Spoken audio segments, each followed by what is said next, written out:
Do you want to know exactly what equipment is best to use in Ghost of Tabor? Chest rigs, helmets, backpacks, and more? Then this guide is for you.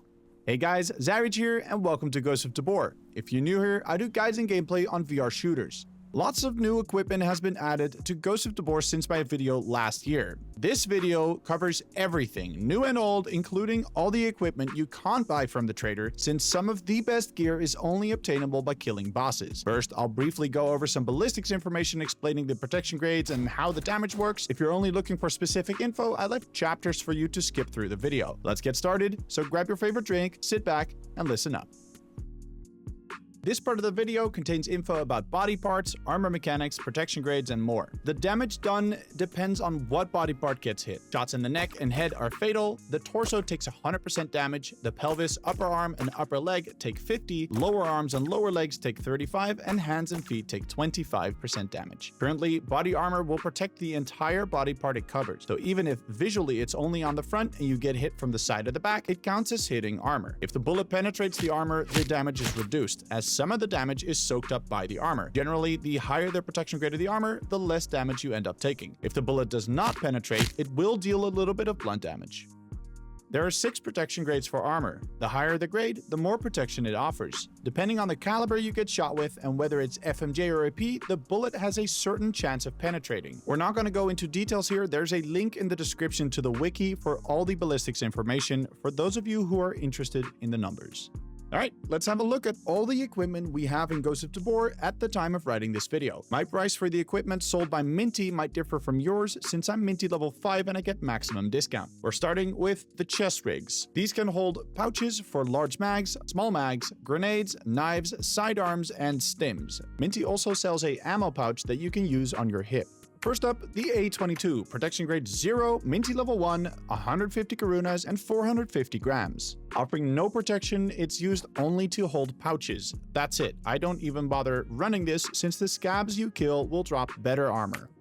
The LBAV, protection grade 1, Minty level 1, 2500 karunas, and 4 kilograms. This only covers the chest and not the pelvis, and it's really only useful to protect against pistol calibers as rifles will go straight through. The JPC-2, protection grade 2, Minty level 2, and 4500 karunas, 6.5 kilograms. This covers the chest and the pelvis, and it will protect a little bit more than the previous rig, but it's still nothing to rely on. The Vest B, protection grade 3, Minty level 3, 12,000 karunas, and 7 kilograms. This covers the chest, pelvis, and it's basically a better JPC-2, as this one will start to block and reduce some damage. The 6B102, protection grade 4, Minty level 4, 25,000 karunas to buy, and 10 kilograms. This covers the chest and the pelvis, and this is the protection grade I'd recommend running as a minimum for your serious raids. But it's Minty level 4 and hard to find in raid, so I have a much better option for you, which is the TSR 114. Protection grade 4, dropped by 0 foxtrots on Maul, and weighs 7.8 kilograms. This rig covers the chest and pelvis, and it's basically a 6B102, but very easy to obtain. All the 0 Foxtrot enemies on Maul will have this rig on, so if you're in need for good armor, go to Hot of Maul, drop some 0 Foxtrots, and bring out multiple rigs per raid. For how easy it is to obtain the TSR 114, it offers really good protection, so this is what I'll be running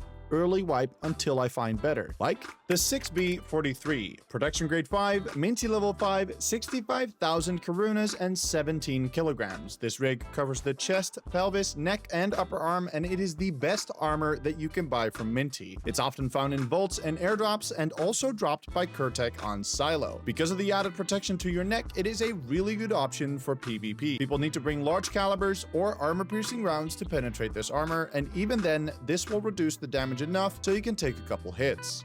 Then the 7B44, protection grade 5, and it is 23 kilograms. This rig covers the chest, pelvis, neck, upper arm, and upper leg. It's dropped by Nikolai the shotgun boss on Hot of Maul, and it is 6 kilograms heavier than the 6B43 at the same protection grade, with the only difference being the added upper leg protection. Don't get me wrong, it's a really good rig, but a grade lower than a lot of other boss kits, like The HBA Marauder, a protection grade 6 rig and 17 kilograms. You heard me right, the same weight as a 6B43. This rig covers the chest, pelvis, neck, upper arm, and lower leg. Dropped by Tatra, the LMG boss on Hot of Mal, this rig has the highest protection grade in the game right now, so you'll be able to take almost anything to the chest without dying. You're basically a tank, but be careful since even tanks can be destroyed. Next up is the R61, a protection grade 6 rig coming in at 25 kilograms. This rig covers the chest, pelvis, neck, upper arm, and upper leg, and it is dropped by the collector boss on Mod Miest, day or night. It's basically a 7B44, but at protection grade 6. So just like the previous rig, it offers excellent protection. And last, but absolutely not least, because this is my favorite, the Mamba Hood, protection grade 6, and it's 5 kilograms. It covers the chest, pelvis, neck, head, upper arm, and weirdly the lower leg. This rig is dropped by Mamba, the sniper boss roaming the island of Tabor. At 5 kilograms and offering the highest tier of protection, this is without a doubt the best rig to run on the island of Tabor, and 100% my endgame choice for that map. Those are all the rigs in Tabor. Next up, the helmets. Big thanks to XLab for sponsoring this part of the video. They're the team behind VAIL VR, one of the most polished competitive shooters on the market, and now they've dropped a completely new mode, Extraction.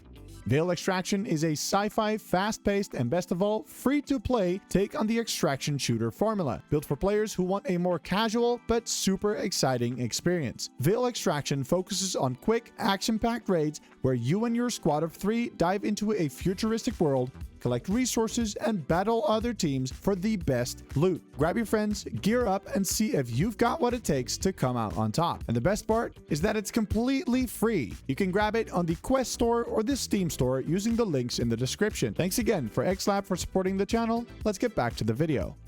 Now for the helmets and masks. There are a lot of DLC, drop reward, and wipe reward items, which I will list after all of the base game items. So we'll start with the SPH5. Protection grade 1, Minty level 1, 500 Karunas, and it is 1 kilogram. This is the cheapest helmet in Tabor, but you might as well not be wearing anything. Actually, I don't even bother. I'd rather not wear a helmet than this piece of shit. The SSH-68.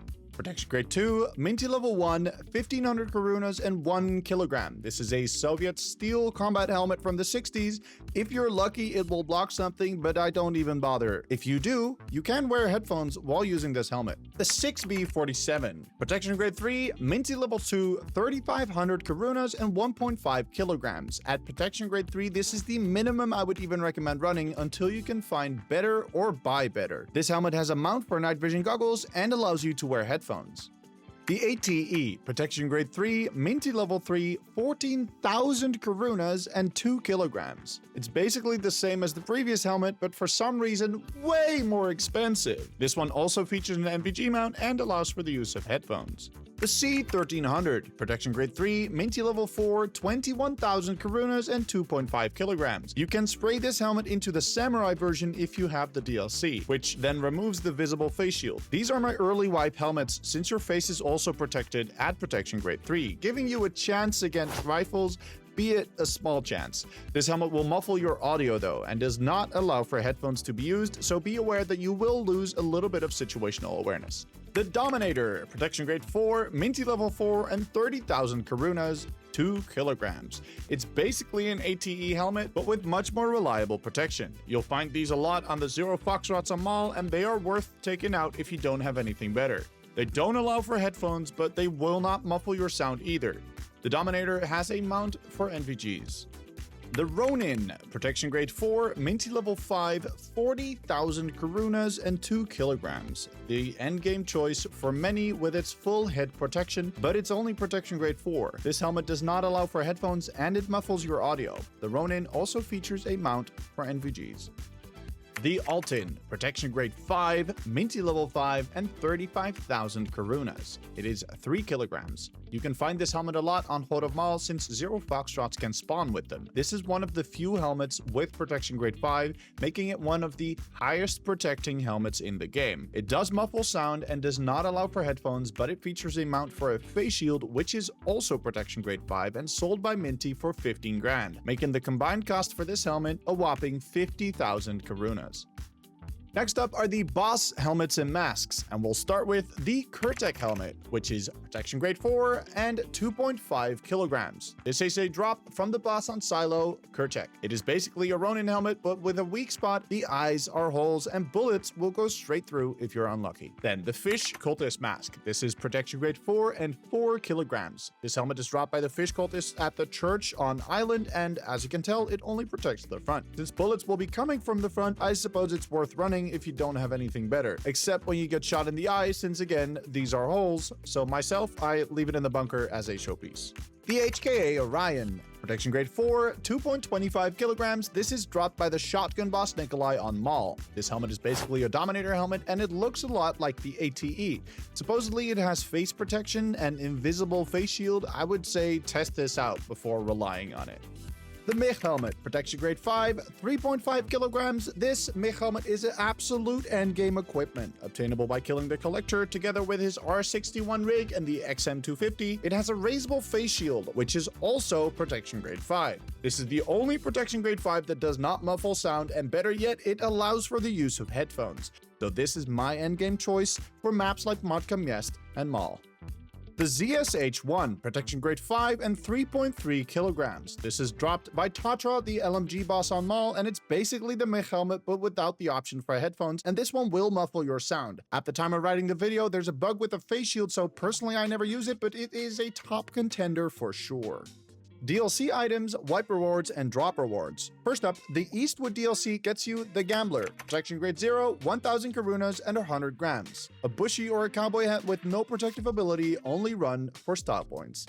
Then the Ubuntu DLC gets you the Kitsune mask, protection grade 2 for 1000 karunas. It's 100 grams. It actually protects your face better than the SPH5 will do, and it's cheaper. If only they would let us use masks in combination with certain helmets, I would definitely run more masks. But maybe not this one. Instead, the ones you get from the Payday DLC, the Payday 2 masks. Protection grade 2, 1000 karunas, and they are 1 kilogram each. Please let us run these masks with our helmets. The Halloween mask. This was obtainable from the Dullahan drops, protection grade 2. It is 1000 karunas and weighs 100 grams, just like the other masks, but straight from the purge. Also from the Dullahan drops, you could get the Grim Reaper masks, both in black and white. These are protection grade 4 and cost a whopping 40,000 karunas. They are 2 kilograms. Now we're talking. This is basically the Mamba mask, but you can buy it at Minty 4. CWS, please let me run these masks with a Dominator and headphones. Then for the wipe rewards, these are all protection grade 0 and 100 grams. For Season 3, we got the Ghost of Tabor hat. For Season 8, we got the Santa hat. For Season 9, the Bunny Ears. And for Season 10, the Patriot hat. Nods, NVGs, or night vision goggles are useful on a lot of maps, but absolutely required on Island Night, as you will not be able to see a thing without them. And even then, oftentimes I will turn on my flashlight to see someone better when shooting. The PVS-7, Minty level 2, 4500 karunas, and 600 grams. A single tube offering a narrow field of vision. It doesn't have great clarity, but this is far better than running no nods at all. The NVG-21s, Minty level 3, 7000 karunas, 700 grams. These are dual tube white phosphorus with way better clarity. Personally, this is the minimum I actually go in with, as its field of vision is very doable and the chances of you spotting someone is much greater than with the cheap nods. The GP NVG-18s, Minty level 4, 26,000 karunas, and 800 grams. These are the best nods money can buy. The best field of vision, great clarity, green phosphorus quad nods. Using these is a treat, and you'll never want to go back to the single tubes. Headphones or EarPro will increase your hearing distance for footsteps and gunshots, and it will muffle your own footsteps and gunshots to greatly increase your situational awareness. You'll have to just give them all a try and see which ones you prefer, but the more expensive they are, the better they get. Starting with the Ratnik, Minty level 1, 3500 karunas, they are 3 kilograms. These are the cheapest ones, and I personally prefer not to wear any headphones at all than wear these. Give them a try and you'll know why. Then the Noxcom Walking Razor. These are Minty level 2, 6000 karunas, and 3.5 kilograms. They are much improved over the cheap ones, but I prefer the next ones. The MSA Sword-Ins, Minty level 3, 15,000 karunas, and 3.5 kilograms. These are my favorites to run, and for these specifically, I know they let you hear someone's footsteps at 40 meters. Do not underestimate the power of headphones. And last, the Comtacs. Minty level 4, 40,000 Karunas. They are 4 kilograms. These are expensive as hell, and personally, I think it's more worth selling these and just using the sword-ins than actually putting these on your head. But they are the top of the line. If you want to take out more than 2 pieces of loot, you need a backpack. It is always worth bringing one. The Sling Bag, Minty level 1, 500 Karunas, and it weighs 1 kilogram. This is a very small bag, but it's better than nothing. It will fit your meds, extra ammo, grenades, and it is super cheap. The Adventure Bag, Minty level 2, 2500 Karunas, 2 kilograms. This is the minimum I would recommend running once you're Minty 2, since the amount of loot you can take out with this is so much greater than the Sling Bag. Plus, it has a weapon slot on the one side and a helmet slot on the other. The Duffel Bag, Minty level 3, 4500 Karunas, and 3 kilograms. Another size up is the Duffel Bag. Lots of space for loot, and this also has a weapon slot and a helmet slot. The GearTech G4 Bag, Minty level 4, nearly 9k, and 4 kilograms. My go-to bag that I will run 95% of the time. This one has 2 weapon slots, a helmet slot, and a surprisingly big capacity. Definitely worth running. The Ragnar Bag, Minty level 5, 35,000 Karunas, and 8 kilograms. The biggest and baggest of them all, the Ragnar. It has a weapon slot on one side and a helmet slot on the other, but it is so big you can fit every weapon, except for the really long ones, inside the bag, letting you take out an absurd amount of loot. Then for the shields, these are only found in Raid. The small one is protection grade 4 and 9 kilograms. It's a shield in a shooter. Don't bring a shield to a gunfight. Then we also have the large shield, which is also a shield, but at least this one has a viewport so you can cover your head, but at protection grade 4, it doesn't really protect well enough to be viable. It is kind of funny though, and heavy at 18 kilograms. And these secure containers. I will not be going over the secure containers in this video. If you want to know exactly how these are unlocked, check out my Xyrage guide, linked below or at the end of the video. And that is all the equipment currently in Ghost of Tabor. Thank you so much for the tier 3 members for supporting the channel. If you want to know how to become filthy rich in Ghost of Tabor, watch my money guide. And here is the Xyrage guide to learn how to unlock the containers. And with that, I thank you guys for watching, and I will see you on the next one.